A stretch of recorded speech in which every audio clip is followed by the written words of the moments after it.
हादा अमलु शैतान, ये शैतान का अमल है। शैतान जब तक तुम्हारी आंख में परेशानी थी तुम यहूदी के पास नहीं गई थी, ये शैतान यनखसुहा बियदिही, अपने हाथ से तुम्हारी आंख में उंगली कर रहा था, अपने आंख से तुम्हारे आंख में अपनी उंगली से तुम्हें परेशान कर रहा था और तुम्हें ये वसवसा दे रहा था, तुम्हें ये कुमंत्रणा जगा रहा था कि जाओ भला यहूदी के पास, जाओ भला के पास झाड़ फूक करने के लिए गैर इस्लामी तरीके में झाड़ फूक करा लिया करो, सही हो जाएगा, तंदुरुस्त हो जाएगा।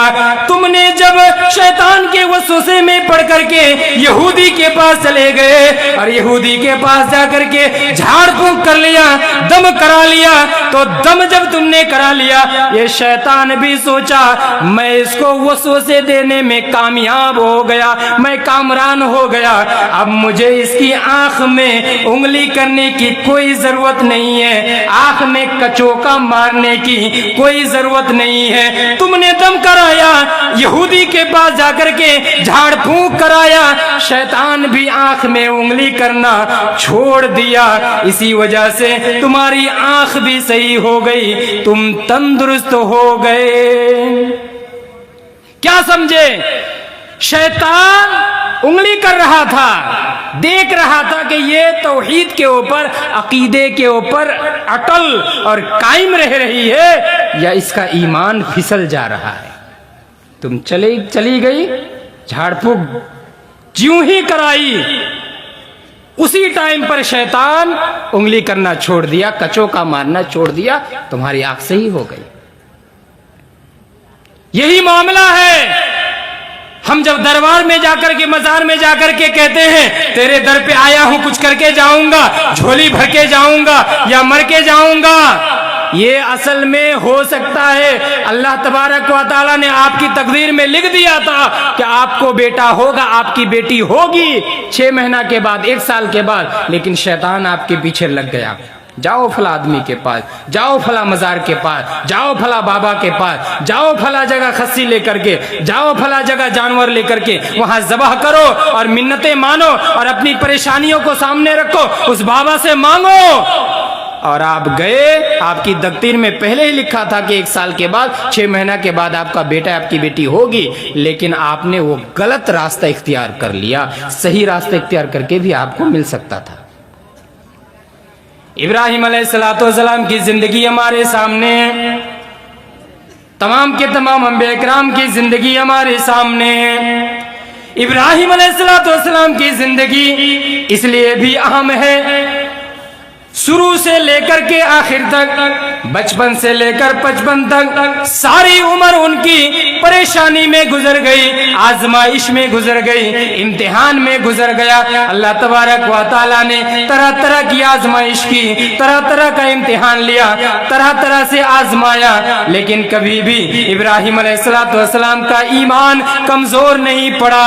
80 साल की उम्र हो जाती है, 80 साल से भी जायद बढ़ जाते हैं, लेकिन एक भी बेटा नसीब नहीं होता है, एक भी औलाद नसीब नहीं होती है। फिर भी मेरे भाई और दोस्तों, इब्राहिम अलैहिस्सलाम अल्लाह के दरबार को छोड़ करके किसी दूसरे दरबार का रुख नहीं किया, दूसरे दरबार की तरफ मुतवज्जा नहीं हुए। आज हमारा क्या मामला हो गया?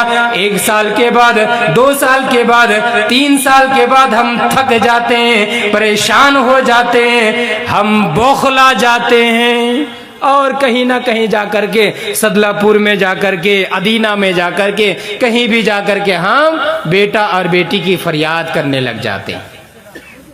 बयान करने का मकसद ये है कि ये शिर्क सबसे बड़ा गुनाह है, खतरनाक गुनाह है, डेंजर ये सिन है। और इसी शिर्क के बारे में लुकमान हकीम ने अपने बेटे को सबसे पहले समझाया, या बुनय्या ला तुश्रिक बिल्लाह, ऐ मेरे बेटे अल्लाह के साथ शिर्क ना करना, इसलिए कि शिर्क सबसे बड़ा जुल्म है। इससे बड़ा जुल्म और इससे बड़ा अन्याय और अत्याचार नहीं हो सकता। इंसान गुनाह का पहाड़ लेकर के अगर अल्लाह के दरबार में हाजिर हो और अगर तौहीद मजबूत हो, अकीदा मजबूत हो, अल्लाह तबारक व तआला माफ करेगा।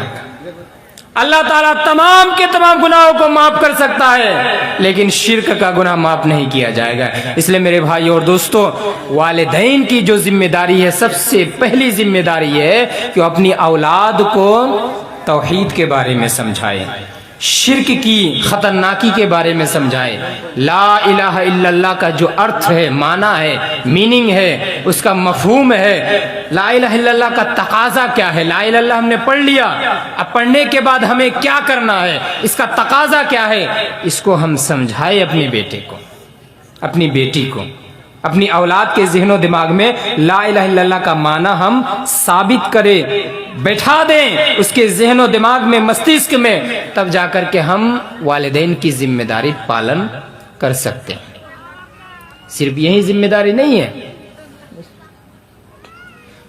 صرف یہی والدین کی ذمہ داری نہیں ہے، بہت ساری ذمہ داری ہے۔ ایک ہی ذمہ داری کا بیان آپ کے سامنے ابھی تک چل رہا تھا کہ شرک اور توحید، یعنی والدین کی سب سے پہلی ذمہ داری، فرسٹ ڈیوٹی یہ ہے کہ وہ اپنی اولاد کو توحید کا معنی سمجھائیں، عقیدہ کا معنی سمجھائیں۔ ہم لوگ ہمارے علاقے میں، بہت سارے علاقے میں جانتے ہیں عقیدہ کس کو کہتے ہیں؟ عقیدہ کا معنی تو جانتے ہی نہیں ہے۔ عقیدہ کہتے ہیں جب بیٹا پیدا ہوتا ہے، بیٹی پیدا ہوتی ہے، 7ویں دن پر جو عقیقہ کیا جاتا ہے اسی کو کہتے ہیں عقیدہ ہے، میرے بیٹے کا عقیدہ ہے۔ اب یہ مسلمان عقیدہ کیا سمجھیں گے؟ عقیدے کے معاملے میں ہم کتنے پیچھے ہیں، توحید کے معاملے میں ہم کتنے پیچھے ہیں۔ توحید کا معنی کیا ہے، مفہوم کیا ہے، اس کا تقاضا کیا ہے۔ عقیدہ وہ نہیں ہے میرے بھائی اور دوستو جو اپنے بیٹے کے نام پر آپ جانور ذبح کرتے ہیں، بلکہ وہ عقیقہ ہے۔ عقیدہ یعنی توحید۔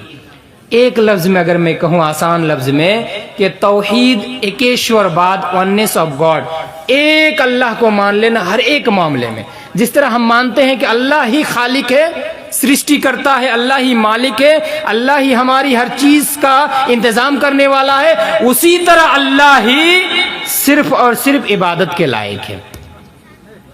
اللہ کے سوا کسی دربار میں جا کر کے ہم سجدہ نہیں کر سکتے، نتمستک نہیں ہو سکتے۔